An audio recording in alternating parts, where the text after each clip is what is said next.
Soal, kaifal i'tiqad bi mukhalafatihi ta'ala lil hawadith ayil makhluqat? Bagaimana cara meyakini bahwa Allah Ta'ala bersifat mukhalafatuhu lil hawadith, yakni berbeda dengan hawadith.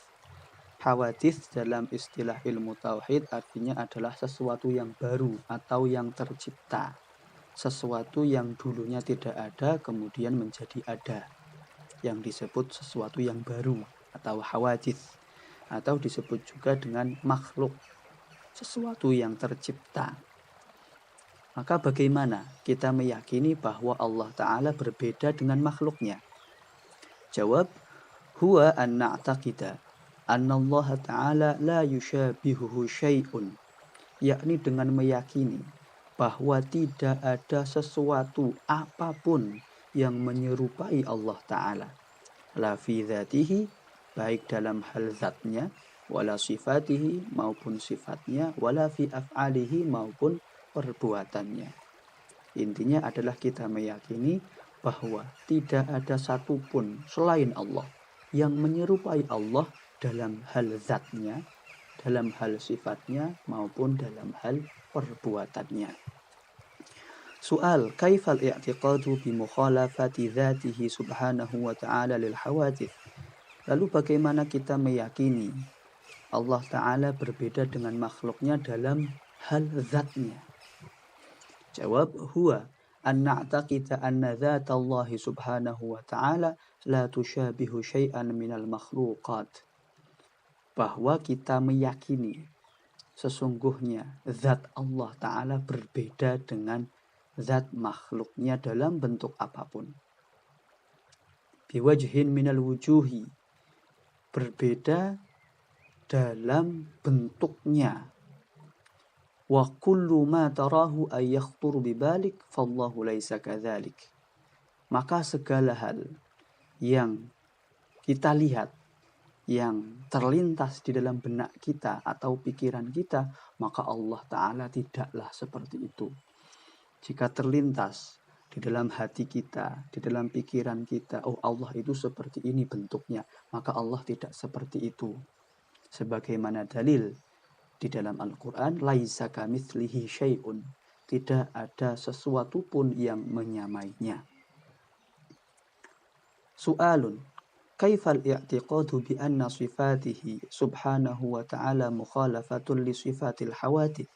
Bagaimana cara meyakini bahwa Allah Ta'ala berbeda dengan makhluknya dalam hal sifat-sifatnya? Jawab, huwa an na'taqida anna ilmallahi ta'ala la yushabihu ilmana, yakni dengan meyakini bahwa pengetahuan Allah, ilmu Allah itu berbeda, tidak menyerupai pengetahuan kita, tidak sama dengan ilmu kita.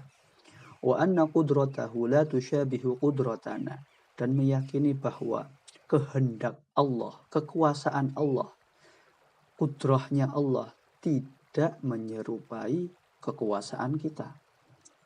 Wa anna iradatahu la tushabihu iradatana, dan meyakini bahwa kehendak Allah tidak menyerupai kehendak kita. Wa anna hayatahu la tushabihu hayatana, dan meyakini bahwa hidupnya Allah tidak sama dengan hidupnya kita, tidak menyerupai dengan hidupnya makhluk. Wa anna sam'ahu la yushabihu sam'ana, dan meyakini bahwa pendengaran Allah tidak menyerupai pendengaran kita. Wa anna basarahu la yushabihu basarana, dan meyakini bahwa penglihatan Allah tidak menyerupai penglihatan kita.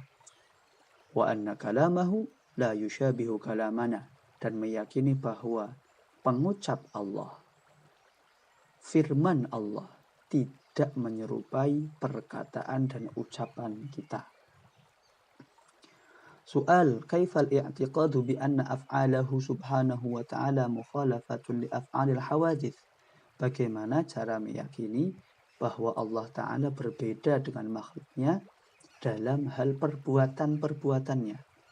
Jawab, huwa an na'taqida anna af'alal maula subhanahu wa ta'ala la tushabihu af'ala syai'in minal mawjudat, yakni dengan meyakini bahwa perbuatan-perbuatan Allah Ta'ala itu tidak menyerupai perbuatan makhluknya, tidak menyerupai perbuatan kita dalam hal apapun. Li'annal maula subhanahu wa ta'ala yaf'alul asya'a bila wasitatin.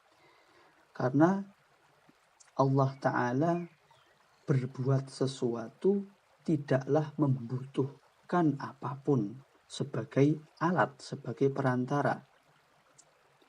Innama amruhu idza arada syai'an ayyaqul lahu kun fayakun, sebagaimana di dalam firman-Nya bahwa jikalau Allah Ta'ala menghendaki sesuatu cukup berfirman kun, jadilah, fayakun, maka sesuatu itu pun menjadi ada, menjadi terjadi. Wa annahu la yaf'alu syai'an lihtiyajihi ilaih, dan meyakini bahwa Allah Ta'ala berbuat sesuatu bukan karena Allah butuh terhadap hal tersebut. Allah membuat sesuatu bukan karena Allah butuh terhadap buatannya itu. Allah menciptakan sesuatu bukan karena Allah butuh terhadap ciptaannya itu. Tidak sebagaimana makhluk yang menciptakan suatu hal, membuat suatu karya karena dia butuh terhadap karya tersebut. Sedangkan Allah tidak.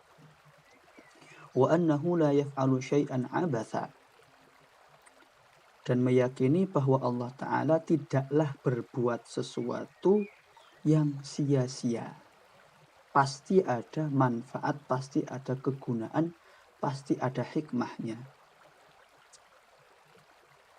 Li'annahu subhanahu wa ta'ala hakim, karena Allah subhanahu wa ta'ala sungguh zat yang maha bijaksana. Maka kesimpulannya adalah bahwa kita meyakini Allah Ta'ala berbeda dengan makhluknya, berbeda dengan ciptaannya dalam hal zatnya, bahwa zat Allah tidak menyerupai apapun, termasuk hal-hal yang kita pikirkan yang terbersit dalam pikiran dan hati kita. Juga berbeda dalam hal sifat-sifatnya dengan makhluk, bahwa ilmu Allah berbeda dengan ilmu makhluk. Pendengaran, penglihatan, dan firman Allah, bagaimana berucapnya Allah, berbeda dengan bagaimana melihatnya makhluk, bagaimana mendengarnya makhluk, bagaimana berucapnya makhluk. Dan berbeda pula dalam hal perbuatan-perbuatannya, bahwa perbuatan Allah tidak membutuhkan alat atau perantara. Perbuatan Allah tidak karena butuh terhadap buatannya. Penciptaan Allah tidak karena butuh terhadap ciptaannya. Dan bahwa perbuatan Allah seluruhnya tidak ada yang sia-sia. Pasti ada maksud, pasti ada hikmah di baliknya. Itulah inti dari keyakinan kita terhadap sifat Allah, mukhalafatuh lil hawadits.